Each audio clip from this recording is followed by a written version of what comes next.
La censure fait encore des victimes. Hein, ça n'arrête jamais. Là, je sais pas, peut-être en disant le mot victime, je vais me faire censurer par le politburo de YouTube, Facebook et compagnie, parce que Sam, tu as été censuré sur YouTube pour. C'est quoi tu me dis avant Sur le Facebook. début? Ouais, sur Facebook pour avoir dit quoi déjà? Écoutez, mesdames et messieurs, vous savez pas, je ne suis pas un blond modéré, mais un blond radical. C'est pour la quatrième fois que je me fais bloquer par Facebook.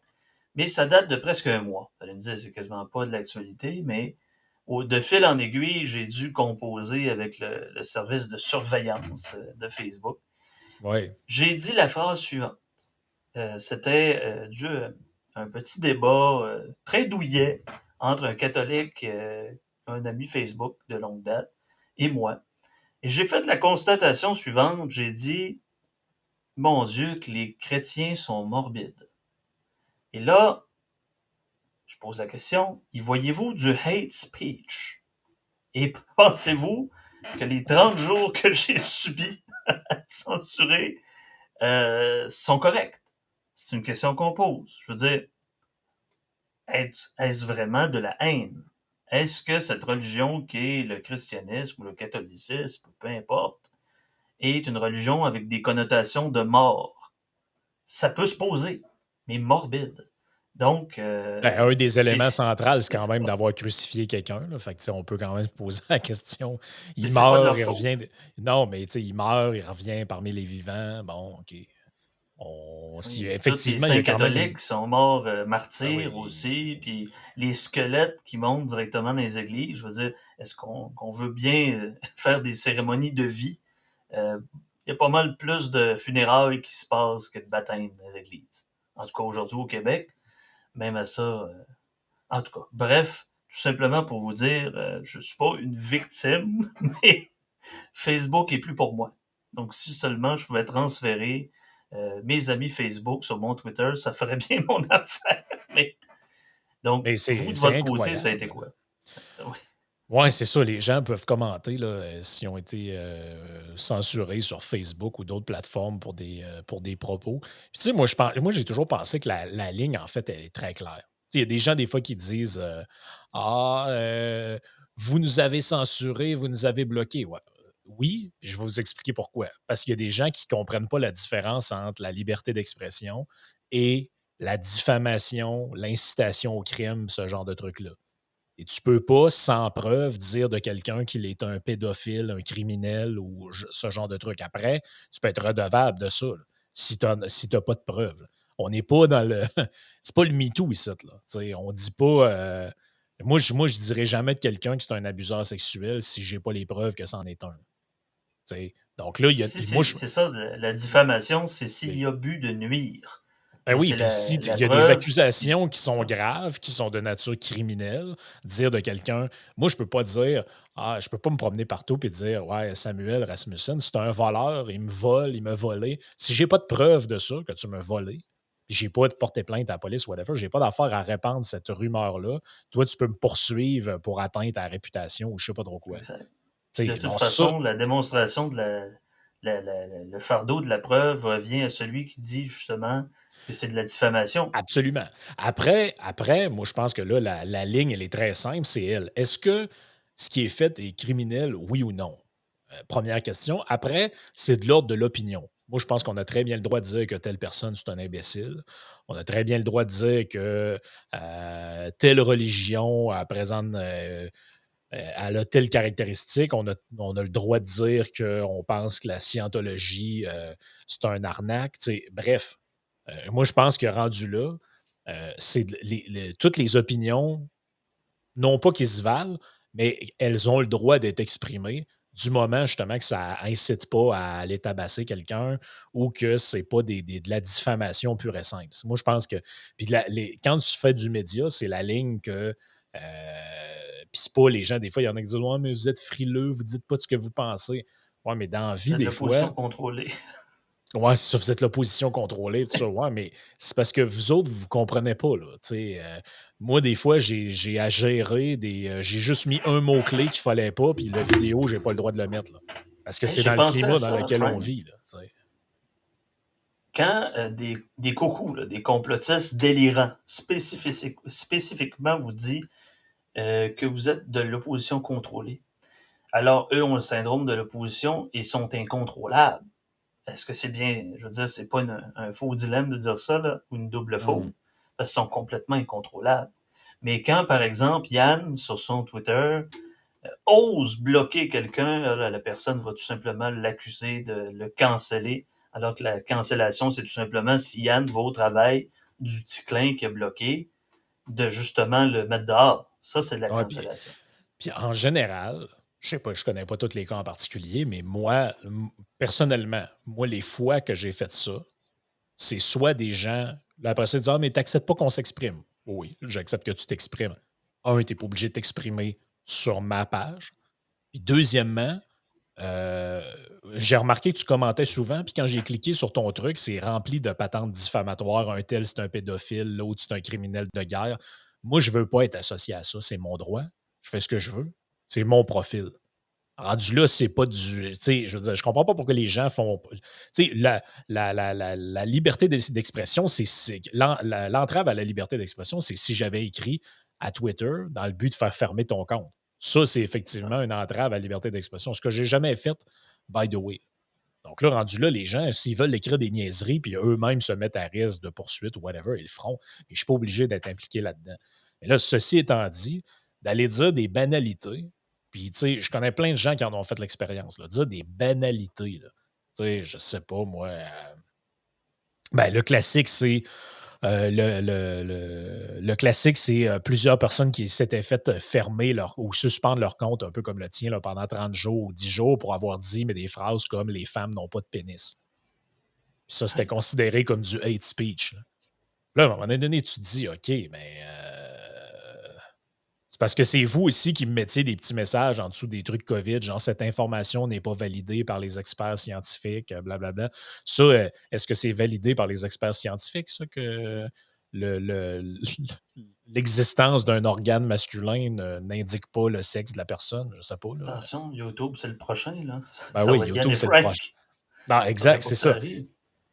Mais c'est quand même incroyable de vivre dans ce climat-là. Puis en plus, ça, c'est une réflexion que j'avais à un moment donné. Je ne sais pas ce que tu t'en penses de ça. Mais à un moment donné, j'ai écouté un podcast. Je ne me rappelle plus c'est quoi. C'est un podcast américain. C'est un truc genre, je te dirais pas white supremacist, mais pas loin, là. Je voulais voir ce qu'il racontait dedans. Et puis le gars, il parlait de leur technique pour contrer la censure.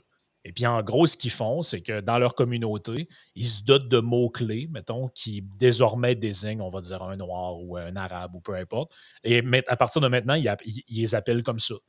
Fait que là, mettons, ils vont écrire des textes, puis ils vont dire le canard. Mais le canard, ça veut dire le noir, l'arabe, C'est ça. l'indien ou Contourner ou les le algorithmes. musulman. Et puis là, l'algorithme, lui, ben, il voit des mots insolites comme ça, le canard, la tortue. Eux, dans leur gang, ils se comprennent, puis ça les empêche en rien de se communiquer le message haineux ou whatever. Fait que là, je réfléchis, je me disais, Absolument. mais ça change rien, vos intentions ne changent rien. OK, vous mettez un peu de bâton dans les roues, mais tu sais, on dirait, en fait, ça fait penser un peu à la lutte contre la drogue puis ce genre de truc-là. Tu dis, ça fait 60 ans, 70 ans, 100 ans qu'on pourchasse des petits vendeurs de drogue un peu partout en se disant, un moment donné, on va remonter à la tête pensante. Puis, whoop, tu fais tomber une tête, il y en a un autre qui repousse. Ben, moi, j'ai l'impression que parce que c'est ça leur but à quelque part. Quel est le but de la censure si c'est pas d'essayer de lutter contre la radicalisation ou je sais pas quoi? Dans le but des gens qui font de la censure, j'imagine que c'est ça. Ils doivent avoir un objectif quelque part dans leur tête, mais cet objectif-là, il est voué à l'échec. Il est encore plus voué à l'échec que d'une part, tu ça n'empêche pas. Puis d'autre part, les gens qui sont censurés, tu vas en faire, je dirais pas des martyrs parce que c'est un peu fort, mais tu sais, on a tout l'exemple en France de Robert Forisson puis de tout le mouvement Oui, négationniste, là. négationniste. Ben, c'est ça. On les a fermés à trappe, on a inventé des lois. Puis à l'époque où ça a été fait, personne ne savait c'était qui. Puis La aujourd'hui, meilleure tout le monde façon sait c'est qui. de T'sais. fabriquer des gens délirants, ou du moins qui hyper-rationalisent des idées surinvesties. C'est de leur faire mental, justement. C'est de les cloîtrer. Et allez lire les travaux de... Écoutez, je vais citer quelqu'un qui va vous surprendre. C'est un sociologue néo-marxiste du nom de Jürgen Habermas, un Mhm. sociologue allemand, qui parle justement de la société civile. Et justement, sa thèse principale, c'est de dire la meilleure façon d'augmenter la propension des fous nazis ou radicaux ou extrémistes, c'est justement en créant de la censure, en essayant de dire que certains discours sont plus dangereux que d'autres. Et vous fabriquez des gens, ah, on sait bien, le système, il fait ça, nous couper. Donc, Ouais. la meilleure façon, c'est ça. Vous allez en créer d'autres. Ils vont être plus insidieux, ils vont trouver des moyens malins, justement, de répandre leur discours que vous jugez sans doute dangereux, menaçant envers votre société. C'est ça l'affaire, là. Ouais, puis Habermas aussi, la raison pour laquelle il est pertinent là-dedans, c'est que lui, il a travaillé beaucoup là, dans la théorie, comment je pourrais dire ça? Il a travaillé beaucoup de tout ce qui est la psychologie de Piaget, un peu Freud, mais surtout Piaget. Il a été baigné là-dedans, là, dans l'analyse de tout ce genre de phénomènes-là. Si je ne me trompe pas, c'est-tu lui, Habermas, qui était lui-même, quand il était jeune, membre des jeunesses hitlériennes ou quelque chose comme ça, mais Non, ça, en, c'est en- Heidegger. enrôlé de... je ne suis pas sûr, il faudrait qu'on vérifie. Je suis pas mal sûr que c'est Heidegger. Mais en Non, tout mais cas, Heidegger, il était déjà adulte à ce moment-là. Il était ouais. professeur à l'université de Fribourg. Puis, ah oui, je l'ai. Regarde, je suis sur sa page Wikibala. Pour autant que Wikipédia dise la vérité. À l'automne 44, alors que Ah Habermas oui, il était là. Oui, t'as raison. membre C'est des bon. jeunesses éclairiennes, on l'envoie à la ligne Siegfried comme auxiliaire de front. Et là, lui, il a vu ce que c'était de l'intérieur, là, parce que bon, il était enfant à l'époque, il est né en 1929, donc on s'imagine qu'il n'était pas très vieux à l'époque, il avait 15 ans, 14-15 ans. Donc, il a vu ce que c'était d'être enrôlé dans une doctrine comme ça, dont tu ne sais pas trop comment t'en sortir, mais clairement, là, clairement, je veux dire, pour empêcher la resurgence de choses comme ça, la solution de la censure est clairement pas bonne. Je veux dire, tous les régimes dictatoriaux, là, puis je ne veux pas faire de mauvais parallèles, là, mais tous les régimes dictatoriaux qu'il y a eu sur Terre, là, qu'ils soient socialistes, fascistes, communistes, nommez-les tous, là, ils ont tous fonctionné sur la base de la censure, censurer la dissidence, enfermer les critiques du régime, empoisonner un tel, mettre en prison Qu'est-ce que ça a fait?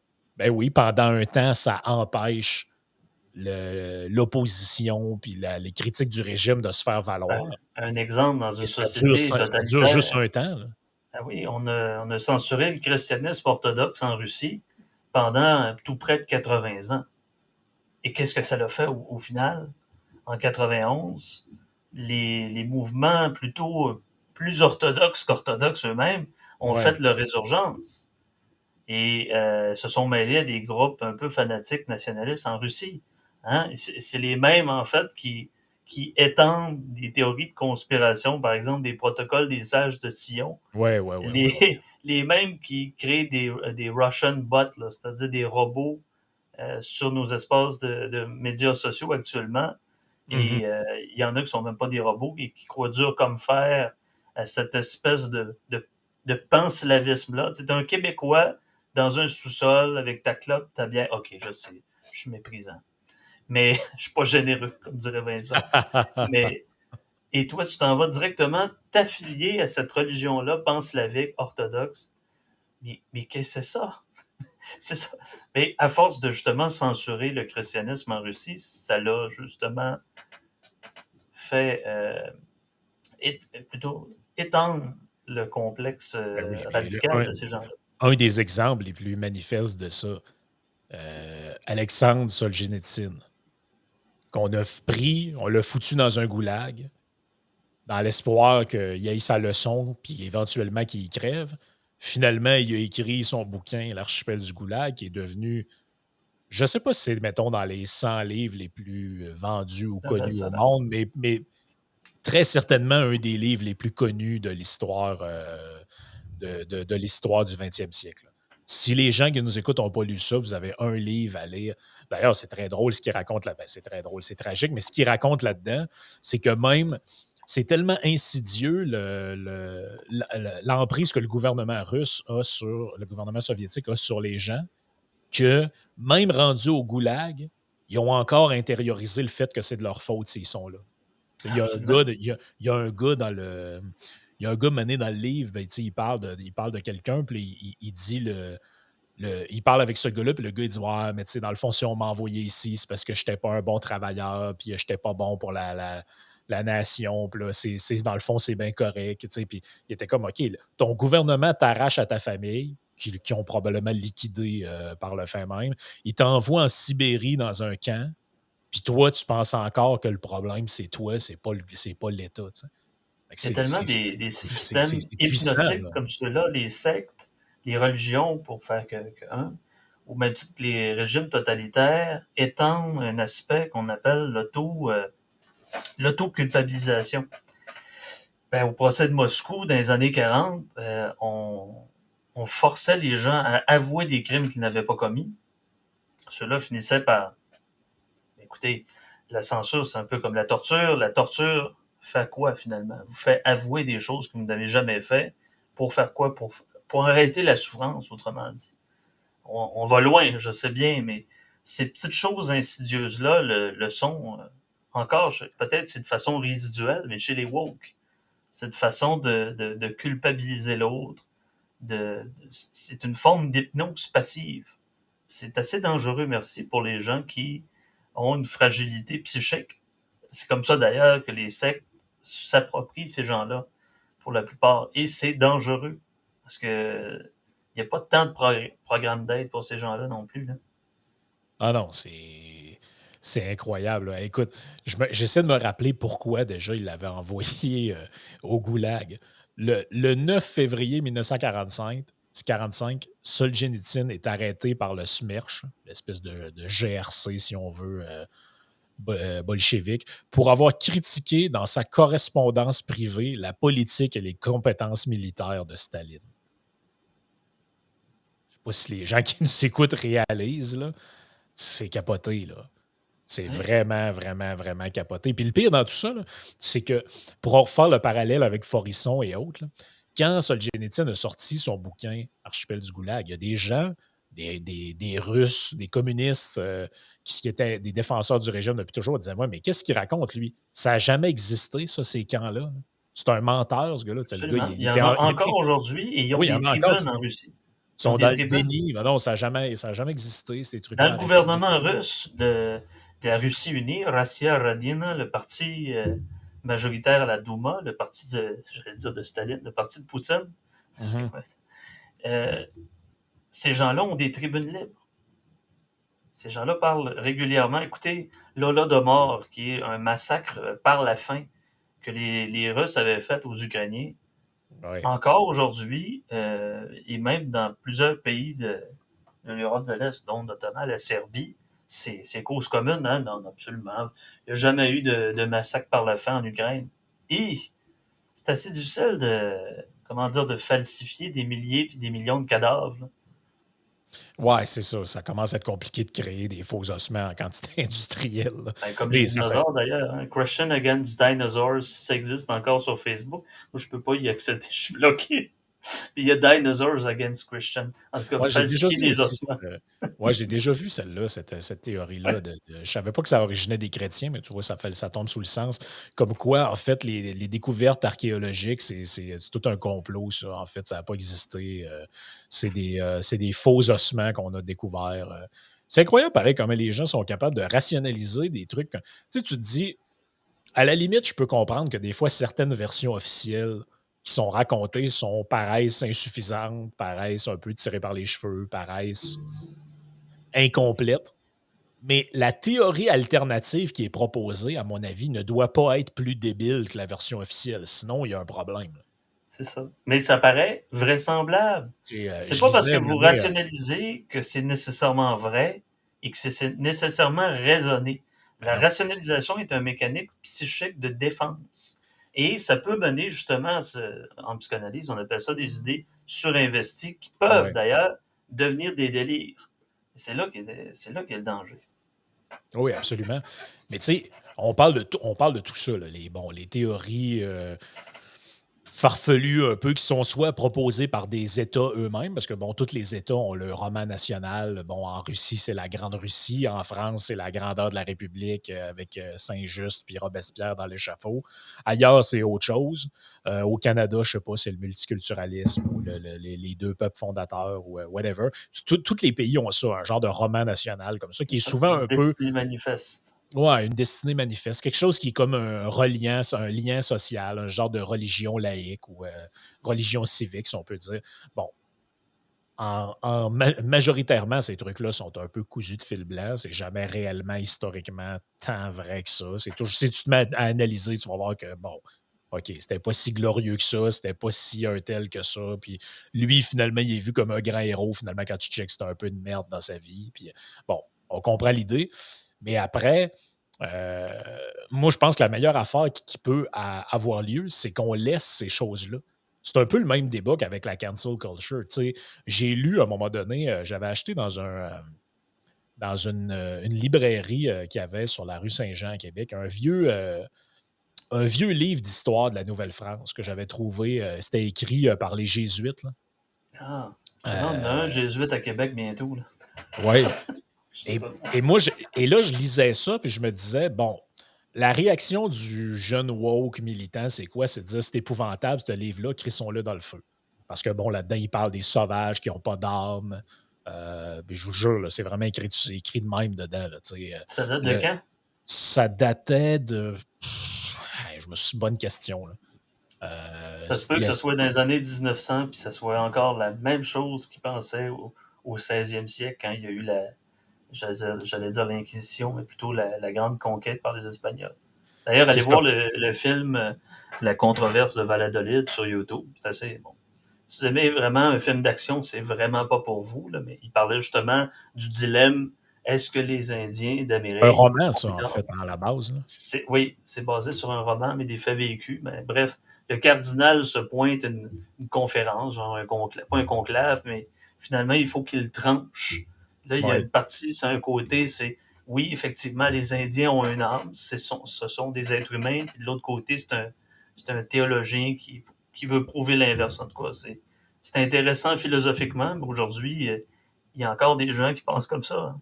Mais tu sais, on en parlait avec Vikiane l'autre fois, l'idée du 80-20. Là. Moi, je pense que la majorité des théories farfelues, la majorité des discours haineux, la majorité de tout ce que tu voudras qui a plus ou moins de sens, 80% de la population, très instinctivement, va le rejeter en faisant attends un peu, là, ça n'a pas de sens, cette affaire-là. Bon, OK. Après, tu peux peut-être avoir un 20, 10, 5% de gens qui vont y adhérer. Mais l'important, c'est que la masse critique n'y adhère pas nécessairement. Puis, tu sais, l'idée de mettre le bouquin du jésuite dans le feu, parce que c'est pas gentil ce qui est écrit dedans, on dit que les sauvages n'ont pas d'armes, ils les appellent les peaux rouges dedans. Euh, ben, moi, je pense que ça, il faut que ça existe. Non seulement il faut que ça existe, mais j'irais plus loin que ça. Je pense que les gens devraient lire ce type de truc-là. Absolument. Ceux Ben, qui ça voir comment la intéresse, construction du zeitgeist s'est basée ben sur oui, puis pour justement voir le comment clergé, pour voir, ben ben oui, oui, pour voir comment on pensait, comment les gens de l'époque réfléchissaient, quelles étaient leurs intentions quand ils ont fait telle affaire, et pour voir les choses, comme dirait Nietzsche, par-delà le bien et le mal. et voilà. C'est ça notre gros problème aujourd'hui, c'est que on met de la morale partout, la moraline, on en met partout, on en beurre épais partout, et on recolore l'histoire à l'aube de notre nouvelle moralité. Mais moi, je pense que la meilleure manière, dans le cas du cancel culture, puis dans le cas de n'importe quelle autre affaire contemporaine, c'est de laisser les gens parler. Avec les barèmes que je disais au début, évidemment, c'est de l'incitation au meurtre ou au passage à tabac ou whatever. Non, là. Tu peux pas laisser quelqu'un tu peux pas laisser J'ajouterais quelqu'un faire des menaces de mort sur Facebook à quelqu'un d'autre. Là. Ça, je suis pas d'accord avec ça. Mais à partir de ce moment-là, puis je t'invite à commenter après, puis on va conclure tranquillement. Mais à partir de ce moment-là, les gens, moi, je crois à l'intelligence des êtres humains quand on leur pose les choses, quand ils ont accès à l'information. Ils sont capables eux-mêmes de se faire une tête. Et moi, je ne pense pas du tout qu'on doit protéger les gens contre eux-mêmes, qu'on doit les empêcher de. C'est comme les gens qui disaient qu'il faut mettre Mein Kampf à l'index. Non, non, il ne faut pas que ce soit à l'index. Il faut que ce soit dans une librairie, puis tout le monde qui veut le consulter puisse le consulter pour Absolument. savoir ce qu'il y a dedans au lieu de s'inventer une mythologie. Puis, le livre interdit, là, ça crée une espèce de. Tu sais, Ben, les vertueux par-dessus les vertueux, arrêtez de penser que les gens sont moins intelligents que vous à la base. C'est un c'est appel ça. à l'intention, c'est sordide, c'est absurde, mais peu importe de quelle tendance vous êtes, libertariens, libéraux, de gauche, peu importe, laissez les autres, qu'ils soient radicaux ou révolutionnaires, modérés ou réformistes, se heurter à leurs propres contradictions. Ben C'est oui. la meilleure façon. Arrêtez de vous heurter à leurs pensées de façon pugnace, puis essayez de débattre sur Internet. Vous savez de toute façon, vous n'aurez jamais raison contre ceux-là, et à contrario aussi. C'est la meilleure façon, du moins, essayer d'être résilient, essayer de comprendre l'autre, plutôt que... C'est ce que je fais avec mon podcast. C'est Ben j'essaie de oui. comprendre même les idées les plus farfelues. Écoutez, on a invité un platiste, je pense vraiment pas comme lui. Est-ce que je suis allé le tourner en ridicule? Est-ce que je suis allé le contredire et me moquer de lui? Non. J'avais fait une coupe de grimaces. C'est sûr et certain, je serais pas hypocrite. Mais c'est aussi ça. La meilleure Oui, façon d'être brillant, c'est d'avoir de l'empathie puis d'essayer de comprendre l'autre. Puis vous pouvez être en absolument. parfait, parfait désaccord face à ceux-ci, mais essayez de vous comprendre par vous-même. Vous n'aurez pas besoin de vous heurter aux contradictions des autres. Et puis, savez-vous quoi? Je vais vous dire un secret. Les convictions là, dans la vie, là, puis l'adhérence aux idées, c'est très fluide dans le temps. Ça varie beaucoup, beaucoup, beaucoup dans le temps. Faut pas dire ça. Fait que, tu sais, on en a tous connu là, quand on était au cégep, des gens qui étaient marxistes, léninistes, anarchistes, whatever. Peut-être ceux qui nous écoutent l'ont même été ou ont été, je sais pas moi, skinhead, whatever, même les affaires les plus horribles que vous pouvez imaginer. Savez-vous quoi? Vous les recroisez 10 ans plus tard, ils sont plus là pantoute. Ils Ils ont sont passé à comptables autre dans un chose. bureau. Ouais, ils sont moi, j'en connais des gens comme ça. J'étais à l'université avec eux autres, qui étaient marxistes-léninistes, ils sont rendus qu'ils vendent de l'assurance chez Desjardins. Là. Tu sais, je veux dire, rendu là, quand même, je veux dire, c'est quand même un virage à 180 degrés. Puis là, tu leur parles, Ben ouais, oui. tu sais, j'étais jeune, C'est ce qui sûr et m'intéressait, certain. c'est la Vous dites, pureté des idées, c'est tu ben sais. voilà, vous êtes naïf, vous allez changer. Pas besoin de parler de ça. Essayez pas de Ça dire, va de se toute faire façon, tout t'es seul. jeune, tu comprends pas. La meilleure façon de dire, ben, c'est une passe. Pensez-le. Mais la meilleure façon de renforcer ce sentiment de contradiction-là ou ce sentiment d'opposition-là, là, justement, c'est de dire ça. Vous allez changer, inquiétez-vous pas. Euh, ben oui, je veux dire, la Mais vie oui, change les gens. je me rappelle très bien de ça, comme si c'était hier, c'était une discussion avec on était des amis autour d'un feu, puis le père d'un de mes amis était là, puis on jasait, puis là, tu sais, évidemment, tu es au cégep, tu une gang de gars, tu viens de découvrir la socio, la philo, tout ça, tu t'imagines que tu vas changer le monde, puis là, sur un tableau, moi j'appelle ça la politique du tableau noir. Là. Tu sais, sur un tableau noir, bon, qu'est-ce que devrait être la société idéale? Il devrait avoir pas d'argent, pas de ci, pas de ça, puis on devrait tout être égaux, puis oui, OK, parfait.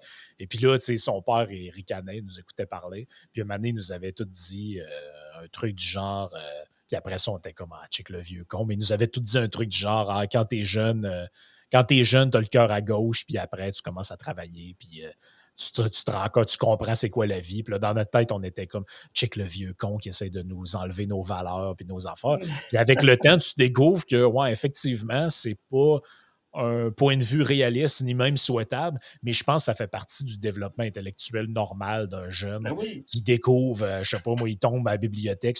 Puis moi, j'ai pas envie de dire, bon, on va enlever des bibliothèques Karl Marx, on va enlever des Ben non. bibliothèques telle affaire, parce que moi, je pense que c'est nuisible, ce genre d'idée-là.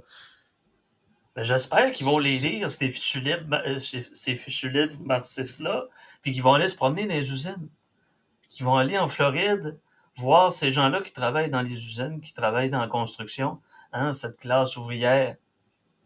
Have fun! Oui, ou qui même ils l'expérimentent eux-mêmes. Eh Ça oui, serait très drôle qu'ils incarnent leurs idées. Ça, c'est toujours ça qui te fait un peu réfléchir. D'ailleurs, c'est l'histoire un peu de Simone Veil, qui était bon, philosophe de gauche. Pas la Simone Veil de l'avortement, là, mais Simone Veil, la philosophe des années 30-40, qui était une une marxiste, je sais pas si je dirais marxiste, mais qui était une femme de gauche, très à gauche. Et puis, un moment donné, elle a décidé d'aller travailler dans une usine pour voir comment c'était. Et finalement, elle a fini sa vie en disant il faut abolir tous les partis politiques, il faut. Elle a fini presque libertarienne, en fait. Là. Oui, absolument. C'est- À la limite libertaire, mais ouais, ouais, c'est ça. Ben, il y a un parcours intéressant à fait que voir posez-vous là-dedans. la question quand il y a des matantes et des mononcles qui votent la CAQ et que dans leurs intérêts, essayez de changer leurs intérêts de sécurité et de sédentarité et de pas de changement. Vous êtes peut-être jeune, vous êtes peut-être plein d'espoir, mais ces gens-là, peut-être qu'ils penseront jamais comme vous. Et vous devez être résilient face à ça. Je m'excuse, mais c'est ça aussi. Il faut accepter ce que vous ne pouvez pas changer. Absolument.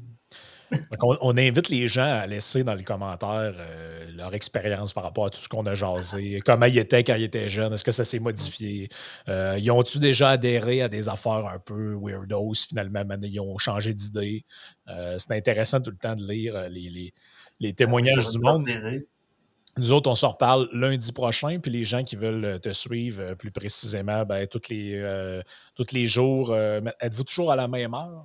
8 heures Euh, à 9 heures, 8 heures à 9 heures. Underground. J'aurais de la misère Agora à dire le propre nom Underground. de mon podcast, ça part bien. C'est ça. Les gens peuvent vous retrouver facilement sur YouTube et d'autres plateformes. Fait que sur ce, bonne soirée tout le monde. Bonne soirée.